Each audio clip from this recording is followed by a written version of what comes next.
drowning on the sea, dehydrating in the desert, all because we have blocked off safe and legal means of transportation to them. And I won't try to catalog the entirety of all injustices faced by human beings, but it is immense and it is tragic. And while the world has tremendously improved, and I think this is an important point, it has tremendously improved for human beings over time. The idea that things are basically okay for human beings in the modern world is a myth. And I hope that the rise of Donald Trump has helped to challenge this illusion to at least some degree. And I think we need to be clear, though, that racism, sexism, classism, imperialism was alive and well before Trump, and it will be there after him. And now many of you might not think that we should really invest in alleviating human suffering. Some of you might be thinking, yeah, war or extreme poverty is bad.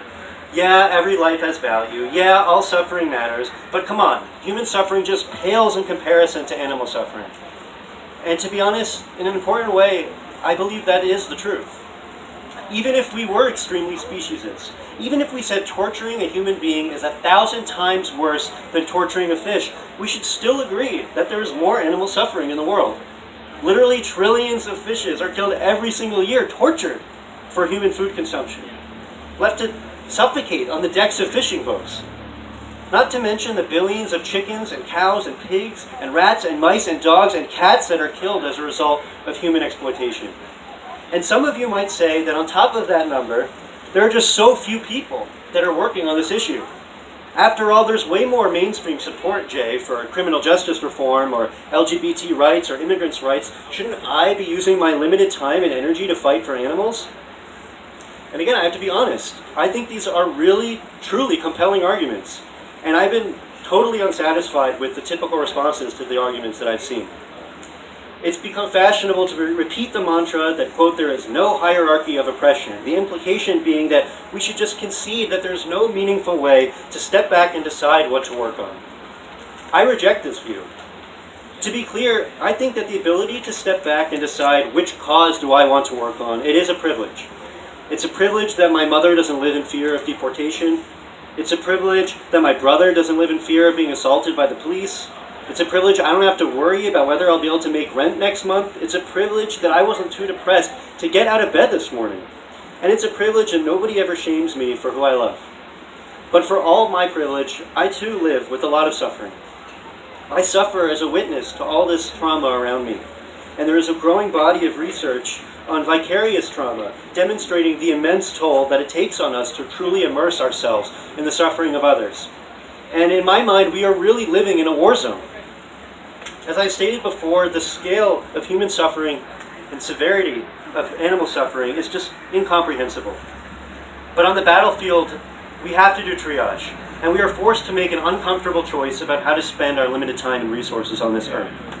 And I think the best way to answer that question is to ask, how can I prevent the most suffering? How can I, with my unique skills, background, interest, and networks, make the biggest positive change in the world? For many of us, I think the answer will be focusing on animal rights. For the reasons I mentioned above, the immense numbers of animals, the severity of the literal torture experienced by them, and the lack of people that are working on this issue, I really do think that it makes a very compelling case that this is the best choice for us. But even though I take this view, I firmly believe that supporting other social justice movements is not just the right thing to do, it's essential for our success as advocates for animals. And now I'm going to talk about why I think that's the case. So first, I should be clear about what that means to me. And I don't think that means going to every single protest for every single cause. It doesn't mean posting on Facebook every day for Palestinian rights and Black Lives Matter and LGBT rights and condemning ableism and ageism and sexism every single day. That's not what it is. As my friend Christopher Sebastian has advocated, I think what we really need to focus on is learning from these movements to perpetuate the harms that they seek to address and offering some solidarity to and some genuine engagement with these other movements. So why do I think this is important? The top reason is my first priority as an organizer and an activist is to make sure that we're building activist networks where people feel safe and supported, regardless of their race or gender or income or ability, etc. Without that, nobody's going to show up, and we'll never be able to get the numbers that we need to tear down the institution of speciesism. And we just simply cannot afford to turn away undocumented people. We can't afford to turn away people living in poverty, or women, or people with disabilities, or people of color. The animals cannot afford it. We need to create a movement where as many people as possible feel welcome to join the fight for animal liberation. And that means there are some things we just can't tolerate as a movement. We cannot tolerate activists, and this is a true story, threatening to call ICE to deport their fellow activists. We cannot tolerate leaders that abuse their power to pressure women into sex. We cannot tolerate a movement that does not invest in and elevate the work of people of color. And at the end of the day, we cannot tolerate intolerance. Some might say that we also cannot afford to exclude anybody, even those who do openly espouse highly bigoted and oppressive beliefs. But I believe the reality is that we don't have a choice. As a Jew, I simply wouldn't be part of an organization where I had to endure hearing somebody's anti-Semitic beliefs. I wouldn't be part of a movement where I had to hear people saying negative things about Jews all the time. And I don't expect, and I'm not going to ask people from other marginalized communities to do so either. So I think we do have to make a choice about who we want in this movement. And I think that choice has to be inclusive of all marginalized people, even if that means turning people away who continually, and I emphasize continually, refuse to curtail their discriminatory behaviors after being spoken to and asked and educated. So the second way I think our movement benefits from learning from and offering solidarity to and engaging with other justice movements is that there's power in numbers. And it's cliche, but it's cliche for a reason. We can make a big impact on big ag on our own. I truly believe that. But I believe we can do so much more when we take a multi-issue approach and challenge these companies from all these different sides. We should challenge them for their treatment of animals, of course. But we should challenge them for their labor practices. We should challenge them for their environmental practices. We should challenge them for the disproportionate impact these have on communities of color. And the third reason that I think we need to engage more closely with these movements is that it can help inform our strategy and our tactics as animal rights advocates. Our movement's young. We don't need to reinvent the wheel. Other movements have accumulated a massive body of research and experiences that we can draw from to inform our own movement. And I think a good example actually can be found right here in North Carolina. This incredibly exciting work is going on. So a few weeks ago, Smithfield Foods, the largest pork producer in the world, was hit with a multi-million-dollar judgment from their facilities that had disastrous effects on their surrounding communities. Did everybody hear about this? Did anybody hear about this? Okay, great. And this was one of the largest judgments that was made against an animal enterprise in recent memory, certainly the last few years. And to my knowledge, it was certainly bigger than any case brought by an animal rights organization or an animal rights attorney in the past few years. And yet, I, as an animal rights attorney, this is my job to pay attention to this stuff. I didn't know anything about it until the judgment actually came down. I think this is a real problem. We need to get out of our bubbles. We need to learn from the many other movements that are addressing these issues, tackling them, and having extreme success. And we really need to just learn from these people and work together and coordinate. I mean, imagine if we had another initiative planned at the same time, and we could tackle all Smithfield all at the same time from 10 different directions. I mean, that is how I believe we're really going to make change. And finally, I think another reason to support and engage with other movements is to help reshape the idea of what it means to care about social justice. And in many ways, our identities, are more important than persuasion. If we want to convince the masses to support animal rights, we can't just rely on logical arguments. We can't just rely on emotional appeals or the power of persuasion at all. We need people to believe that people like them, people that go to my church, people that organize with Black Lives Matter, people that vote Democrat, people who volunteer to feed the homeless, people at my progressive church, people who speak up for social justice. Those are the sorts of people who also support animal rights. And I'm one of those people. And the way for us to do that, I believe, is to join these other communities as activists and genuinely engage in these circles. And finally, engaging with these other movements, I think, helps us because they're our natural allies. And I think it's important to remember, and I suspect a lot of you are concerned about my talk so far, that I have not recognized that people truly support animal rights across the political spectrum. It's not just Democrats, it's not just human rights activists. People really do love and care about animals in every political party, everywhere. But I think it's also a fact, and there's lots of survey data to evidence this, that there's just more support in progressive circles. For example, I met an ethical vegetarian at the Department of Justice in the counterterrorism section. The last place where you might think you would meet somebody like that. They're there, but when I worked at the Center for Human Rights at NYU, half the office was vegan or vegetarian, formerly vegan or big-time animal rights sympathizers. And again, we definitely need to win over more than just the hippies and the human rights activists. There's no question about it. But I think it makes sense to devote our efforts to this low-hanging fruit and prioritize it, especially to the extent that we have networks in these areas already, connections to these networks. And I think that there's just a momentum that we need to work off of, that it makes sense to start with the easier victories first. You build on that momentum. The more people that identify with animal rights as a cause, the easier it is to convince the next person to jump on the bandwagon. So now I've given some reasons why I think this is important. And I should just say, I'm so scared I'm going to kill one of these mosquitoes that I keep trying to brush off of my ear, so my apologies. So I'm just going to talk now briefly about about how I think we can actually go about doing that, or some lessons. And I think first and most importantly, we should build relationships with, learn from, and invest in the people who are already deeply involved in doing this work, especially people who are from the marginalized communities that we want to help. So there's so many amazing people. In New York, we have Omowale Adewale and Michelle Carrera. In Baltimore, you have Brenda Sanders. All of these people are doing so much good work that are organizing with and in these marginalized communities and helping to build bridges between different movements. And they're amazing thinkers like Christopher Sebastian that have so much insight about how to productively engage with and build bridges with these other movements and the marginalized communities that drive them. So I'd say send these people a check. Offer your home, offer your business to use for their events and ask them how you can help support their work. The second thing I think you could do is to know, please keep in mind, this work is doomed to backfire if you don't deeply and genuinely believe in these movements.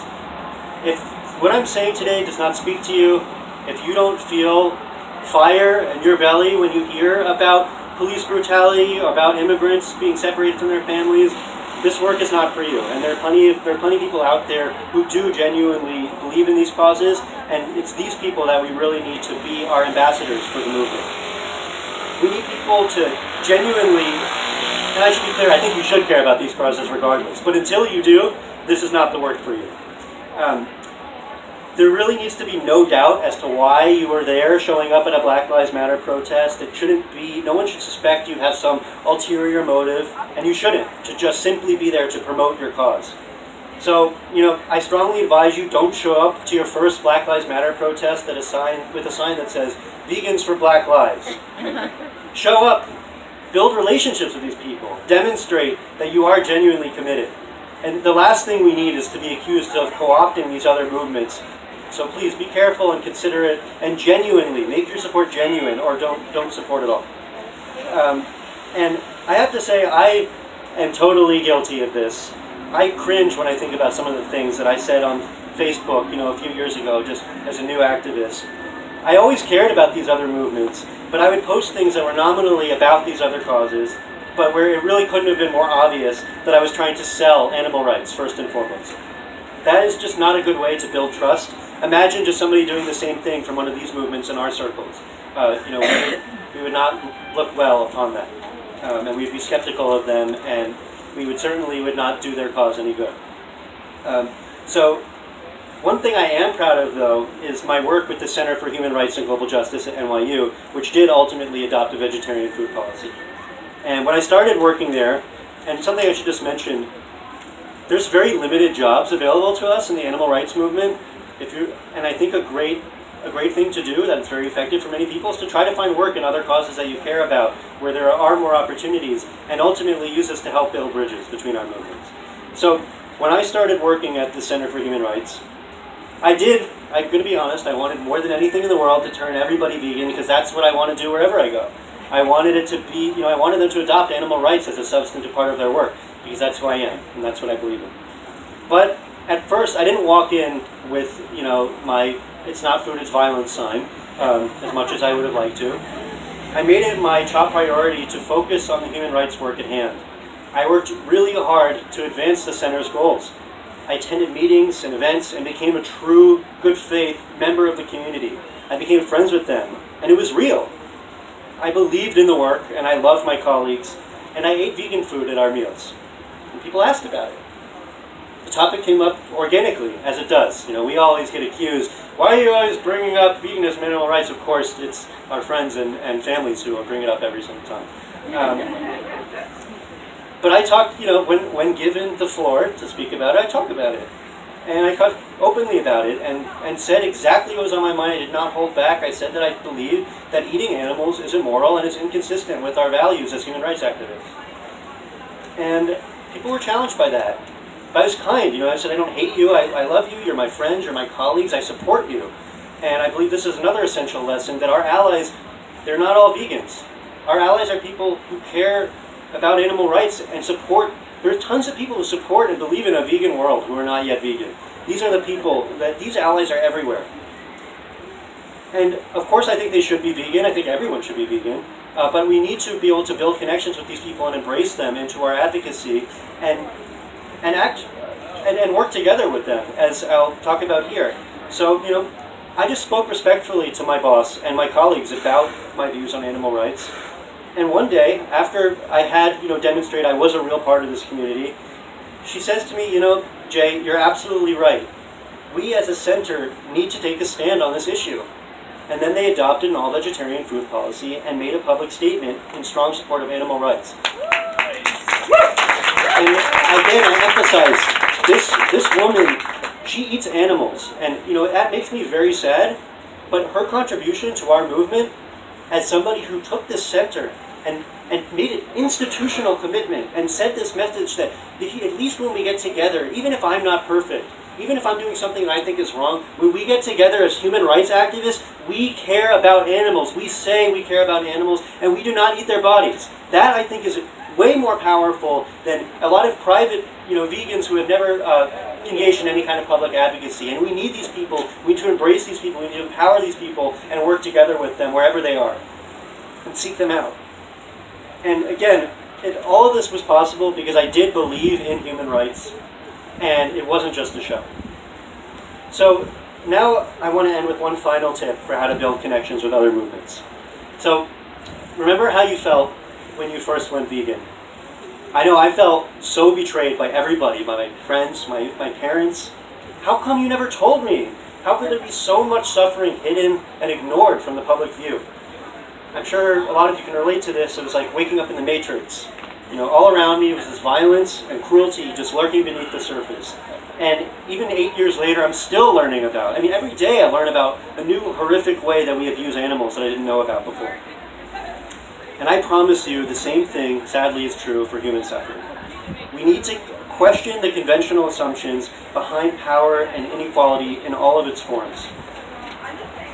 We've heard the myth that farmers do what's best for their animals because it's profitable to treat them well. We know that's a myth. But how often do we question the narrative that employers need to treat their workers well? It's just an inherent fact of the capitalist system, because otherwise their work couldn't be profitable. We know as activists, animal activists, that public officials and departments of agriculture and even veterinarians, these figures who as children we are taught to love, these holy figures who can do no wrong, they routinely ignore and excuse allegations of animal cruelty. But how often do we question whether the institution of law enforcement more generally can just be trusted without skepticism to give reliable accounts of arrests and police brutality? Until we start questioning these fundamental assumptions that we are taught even as far back as when we were children, until we start questioning that and commit to a life of learning not just about animal rights, but about all forms of exploitation, we're going to struggle to be able to communicate with people in these other movements, and we're going to struggle to be able to integrate animal rights into a broader agenda for social justice. So I want to end now on a more positive note, and that's that I'm actually extremely encouraged by what I see in our community. I think we get a lot of pushback as animal rights activists for not caring enough about other causes, and I think some of that criticism is warranted. We can always do better. But I have to say that since joining the animal rights community, I've been exposed to advocates fighting Islamophobia, fighting for Palestinian rights, fighting for Black lives, fighting for every cause under the sun. I've learned so much from each of them. on every social justice issue. I've been educated by becoming a part of the animal rights community. So please, I can only speak somewhat intelligently here because of the vast wealth of knowledge and wisdom that already exists in our movement. So keep it up. Follow Dr. King's creed that drives so many of us, that injustice anywhere is a threat to justice everywhere. And soon, I believe, we will be able to stand side by side with our allies in other movements and say that we truly all stand for liberty and justice for all. Thank you.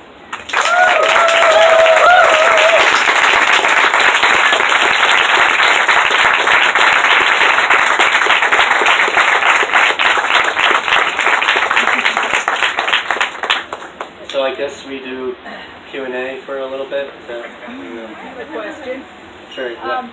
So when you talk about getting allies with these other movements, I have been rebuffed at times. I'm a gay woman and tried to get, for example, gay events to have a vegan gala, and it hasn't been successful. And what are your thoughts on that? So, I think this... Could you repeat the question, please? So, the question is, even as a gay woman, Jane has struggled to get LGBT advocacy events to actually be vegan. Let's stop serving the bodies of tortured animals at their events that are, supposed to be about justice.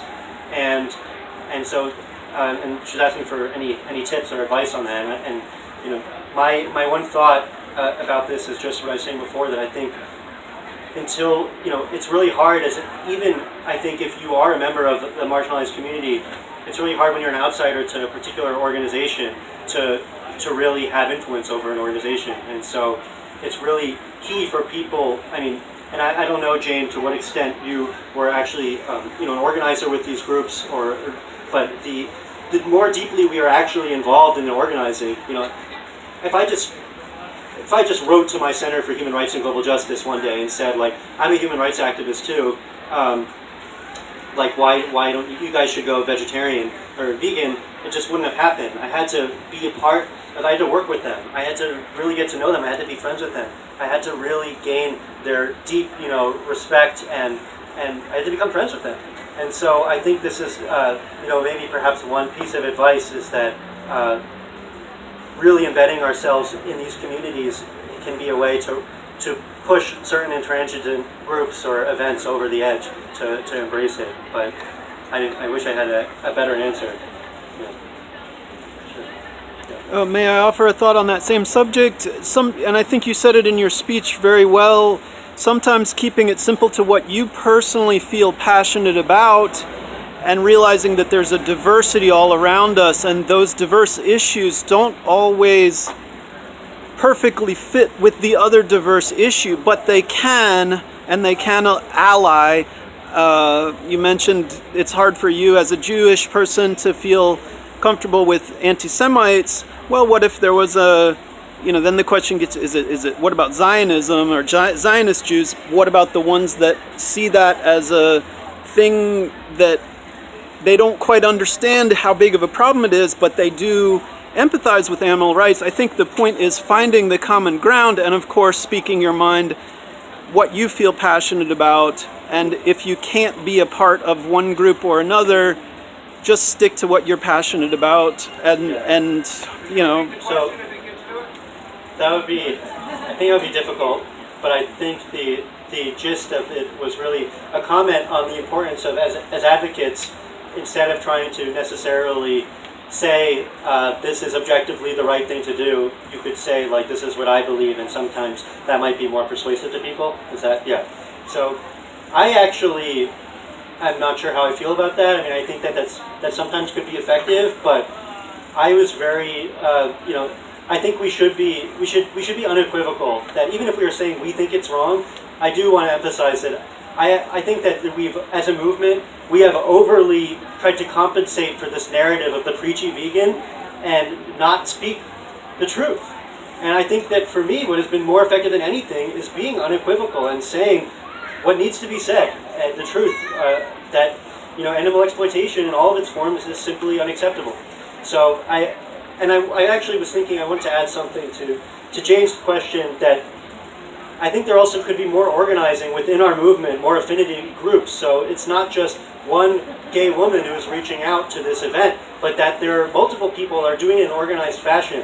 And so I'd love to see more affinity groups crop up in the movement, whether it was, Black Lives for animal rights, or, LGBT people for animal rights, whatever it is. I think that could be extraordinarily useful in helping to make it seem that it's not just a random person in that community that cares about this issue, but that there's a significant portion of these communities that do support our goals in animal liberation.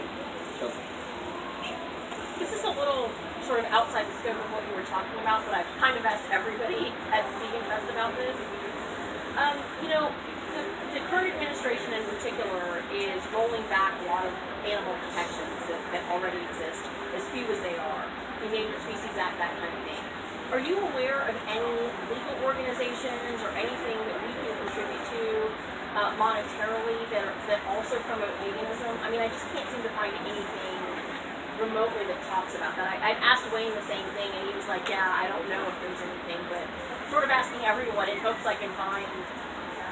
So there's a lot of different groups that are doing good work, and I actually would encourage people to vote to even contribute to groups that don't only promote veganism, to the extent that some of these groups, like the Humane Society of the United States, I mean, this is like, they are the defenders of their fight against what's known as these amendments that try to basically wipe out all animal cruelty regulations in the country. So you may have heard about the King Amendment to the Farm Bill, and they are the ones that fight this. This is this is the only group that exists in the movement. I mean, maybe it would be great if there was a vegan group that had this institutional power and these connections, but right now we have HSUS. They have the power, they have the lobbying experience and the connections to fight these changes on Capitol Hill. And so I would encourage people, to support those efforts and to promote those efforts.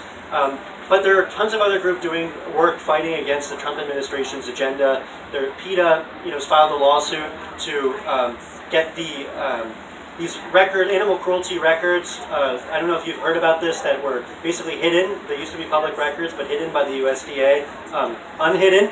And so PETA is doing good work on this front. The Animal Legal Defense Fund is an organization that does have very much a vegan ethos, and they are also engaged in a lot of exciting litigation. I'm not sure to what extent it's against the Trump administration, but they are doing very good legal work. And then, I mean, frankly, this is kind of not necessarily an answer to your question, but I think part of what we need to accept as activists is that this government is fundamentally corrupt right now, and so we need to look, what are other ways that we can achieve change that don't rely on Trump doing the right thing. So I believe we need to look at other judicial strategies, and not just Trump, the Republican Congress, frankly. So I think the judicial branch is very promising in that they actually do have the ability to check the power of these organizations, of the animal ag industry. And through some of the work, I'm just going to shameless plug for the work that I'm involved in, false advertising litigation. So these companies, they say their products are humane, they say they're all natural, and they're not. They're lying. And we have laws that exist to take these companies on and say, you know what, let's see what a jury thinks about whether your products are humane and all natural. And this is a way that we can use the judicial branch without having to rely on the Republican Congress or the Trump administration to do the right thing. And then also, crucially important, the state and local level. So we focus so much on what's going on at the federal level. Animal cruelty laws, these are all state laws. The reason why animals are tortured and abused with impunity is not just because Trump and the USDA aren't enforcing the law, it's because our local prosecutors aren't enforcing the law, our local police officers aren't enforcing the law. So get out there and vote for DAs, vote for prosecutors who will actually do the right thing, find out what their positions are, and demand of them that they actually enforce the laws that are on the books, because in many cases there are these laws. In New York, in California, there are laws that exist to protect animals, even from standard animal agriculture practices. They're just not enforced. Unfortunately, states like North Carolina have a much grimmer picture when it comes to the ability to enforce these laws. But even then, we need to get active at the state and local level to change that. I don't believe that even though there are powerful animal ag interests in North Carolina, I don't believe the average person in North Carolina believes that a piglet whose testicles are cut off without painkillers should not have some remedy. I don't think people believe that. I don't think they believe that pigs should not be allowed to turn around for their entire lives. I just think we need to work everywhere, especially in the South, to mobilize people that love animals, and that at least, even if they're not vegan, they're opposed to the torture of animals. So yeah, get active at the state and local levels. Can you commit to posting your comments on a web page where we can access it? There's a lot of substance there. I'd like to be able to come back to it. Either that, or can I relieve you of your hard copy so you don't have it weighing down your suitcase? Yeah, I mean, my understanding will be posted. Okay. Yeah. Where? That I am not sure of. So this is being video recorded, and we'll have the recording soon. And we have an Asheville VeganFest YouTube channel, and we'll be broadcasting. We'll be posting that through our website and social media. And then I think a few other people live streamed it, like from DXE, and I think Jane live streamed it as well. And yeah, I can send you my copy. You can plug your great article on Open Democracy. Oh, yeah, the one, but then everyone will find out that I basically just read from it verbatim. So, I don't know if I want to plug that. There is an article on OpenDemocracy.net that a lot of the quotes at the beginning from these different human rights organizations I compiled to write that piece. And are there any other questions?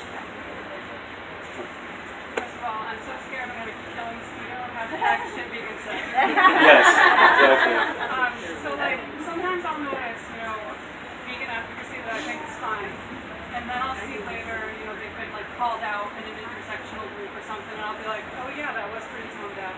Thank God I didn't say that, and then it just kind of scares me from saying the wrong thing, So like, how do you kind of overcome that sort of, where it kind of leaves you in a spot where you're just like, oh, I'm not going to say anything because I don't want to say the wrong thing.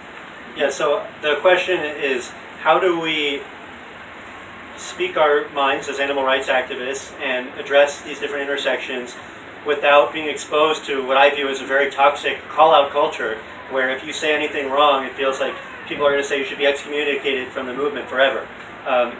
So I think we just have to have faith in ourselves and believe that we are, acting in good faith, and just be continually willing to make mistakes.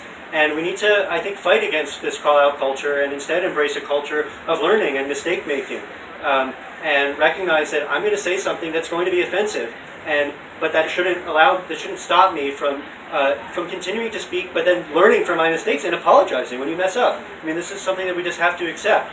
But I think that also means we need to create a more welcoming environment that is tolerant of mistakes. It's one thing if somebody repeatedly continues to do the same thing over and over again, that just draws incredible backlash and offense from marginalized communities, and does not listen to or change their behavior in any way.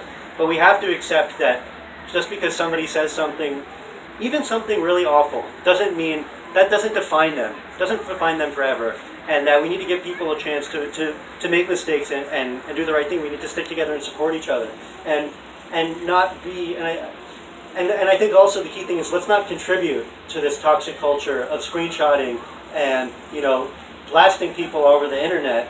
When somebody makes a mistake, call them in. If you're their friend, give them a phone call and say, hey man, I saw you just posted this thing, I think that was really insensitive, and did you know about, A, B, and C, and did you consider the way this could be really hurtful to people? And if you can't give them a phone call, at least message them on Facebook before you resort to shaming people publicly.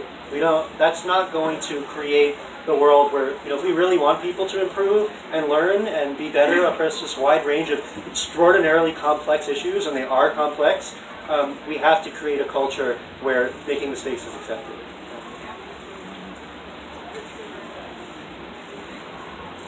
Okay, I don't see any other questions, so I guess thank you for having me.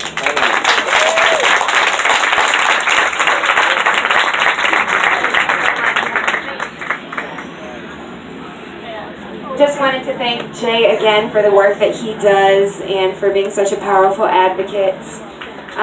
We have a little bit of time before our next speaker, who will be Hope Bohannic. who does amazing work on behalf of United Poultry Concerns. She's also an author and speaks largely on issues of the environment, on the humane myth, and on spirituality. So she'll be with us at 2 o'clock. Thanks, guys.